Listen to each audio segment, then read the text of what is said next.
নমস্কার, আবার চলে এসেছি একটা টেস্টি রেসিপি নিয়ে। আজকে কোনো ব্লগ ভিডিও শেয়ার করব না। আজকে কিন্তু আমি কলমি শাক ভাজি তোমাদের সঙ্গে শেয়ার করব। কলমি শাকগুলো সুন্দর করে ধুয়ে নিয়েছি। আর কলমি শাক কিন্তু ভালো করে ধুতে হয়, কেননা একটু বালি বালি থাকে তো। আর এখন সুন্দর করে কুচি কুচি করে কেটে নেব। আর কলমি শাক যত কুচি হবে দেখবে শাকগুলো কিন্তু তত সুন্দর ভাজা হয়, আর দেখতেও কিন্তু ভালো লাগে। শাকগুলো বড় বড় থাকলে দেখতে কিন্তু ভালো লাগে না। আর বন্ধুরা, তোমরা যারা ভিডিওটি দেখছো প্লিজ এটা লাইক করে ভিডিওটি কন্টিনিউ করো। আর আজকে রেসিপিটা তোমাদের কেমন লাগলো তোমরা কিন্তু কমেন্ট করে অবশ্যই জানাবে। আর কলমি শাক খেয়ে জানো তো আজকে পেঁয়াজ রসুন দিয়ে রান্না করব। আর এইভাবে যদি কলমি শাক তোমরা রান্না করো, জাস্ট গরম ভাতের সঙ্গে কিন্তু একদম জমে যাবে। পেঁয়াজ রসুন দেখো আমি আগে থেকে সব পরিষ্কার করে ছুলে রেখে দিয়েছি। আর রসুনগুলোকে না একটু থেতো করে দিয়েছি। রসুন যদি একটু থেতো করে নেওয়া যায় তাহলে রসুনটা দেখবে সুন্দর ভাজাও হয়ে যায়। আর রসুনটা থেকে সুন্দর কিন্তু একটা গন্ধও বের হয়। রসুন যদি আস্ত থাকে তাহলে রসুনটা যখন আমরা খাবো দেখবে ভেতরটা যেমন কাঁচা কাঁচা থাকে। আর থেতো করে নিলে সুন্দর কিন্তু টেস্টও লাগে দেখবে। এখন পেঁয়াজ রসুন আর 3টে কাঁচা লঙ্কা দিয়েছি, সুন্দর করে একটু ভেজে নেব। আর এর মধ্যে একটু স্বাদ মতো লবণ আর একটু হলুদ দিয়ে দেবো। অনেকে কিন্তু শাকে আবার হলুদ খায় না। যারা হলুদ পছন্দ করো শাকের মধ্যে তারা দিতে পারো। আর যারা পছন্দ না করো তারা কিন্তু স্কিপ করে দিতে পারো, যার যা ইচ্ছা। সবাই তো একরকম সব জিনিস পছন্দ করে না, তাই না? আমি একটু লবণ আর হলুদ দিয়ে পেঁয়াজ রসুনটা সুন্দর করে ভেজে নেব।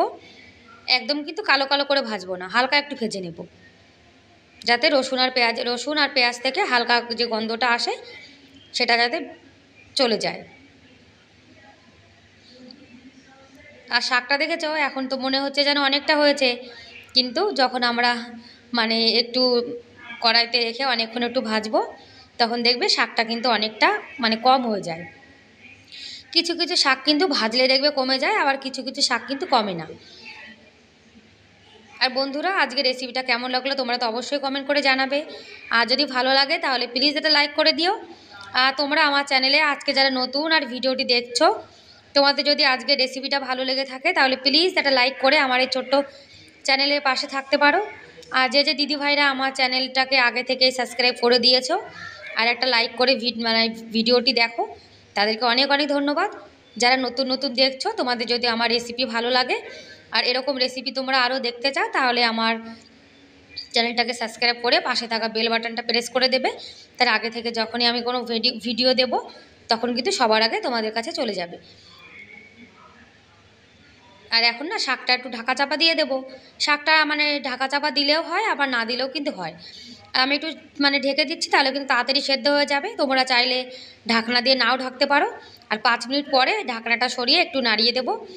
দেখো হালকা হালকা কিন্তু শাকটা হালকা কেন অনেকটাই কিন্তু সেদ্ধ হয়ে গেছে, নিচে থেকে দেখো লেগেও গেছে। আর শাকটা যদি একটু শুকনো শুকনো হয় তাহলে কিন্তু খেতে বেশি ভালো লাগে। আর এরকম শাক ভাজা পেঁয়াজ রসুন দিয়ে যদি গরম ভাতের সঙ্গে খাওয়া যায় তাহলে কিন্তু আর কোনো সবজিই লাগে না। এই শাক ভাজা দিলেই কিন্তু পুরো খাওয়াটা হয়ে যায়, তাই না? আর আমাদের বাঙালিদের শাক ছাড়া শাক ভাত খেতে কিন্তু খুবই ভালো লাগে। আর শাকটাকে এখন সুন্দর করে ভেজে নেব। যতক্ষণ শাকের মধ্যে একটু জল জল ভাব থাকবে ততক্ষণ কিন্তু শাকটাকে একটু ভাজতে হবে। শাকের মধ্যে জল জল ভাব থাকলে কিন্তু শাকটা খেতে অতটা ভালো লাগে না। যার জন্য শাকটা দেখো সুন্দর করে কিন্তু একটু শুকিয়ে নিয়েছি। আর জলটা শুকিয়ে গেছে বলে দেখো নিচে কিন্তু হালকা লেগে লেগেও গেছে। আর এইভাবে একটু যদি জল শুকনো শুকনো করে শাকটা ভাজা যায় তাহলে দেখবে বেশি ভালো লাগে। আমি যখনই শাক ভাজা করি তখনই এরকম শুকনো শুকনো করে ভাজি। আর শাক ভেজে যদি কড়াইটা কালো হয়ে যায়, জলে 5 মিনিট ভিজিয়ে রাখলে কিন্তু সে কালো ভাবটা একদম নরম হয়ে যায় আর কড়াইটা কিন্তু তাড়াতাড়ি পরিষ্কার হয়ে যায়। ব্যাস তৈরি আমাদের কলমি শাক ভাজি। এই কলমি শাক ভাজি কিন্তু খেতে খুব টেস্টি লাগে, তোমরা একবার বাড়িতে বানিয়ে দেখবে। ঠিক আছে বন্ধুরা, তাহলে আজকের মতো এ পর্যন্তই। দেখা হবে আবার কোনো ভিডিওতে। Bye bye.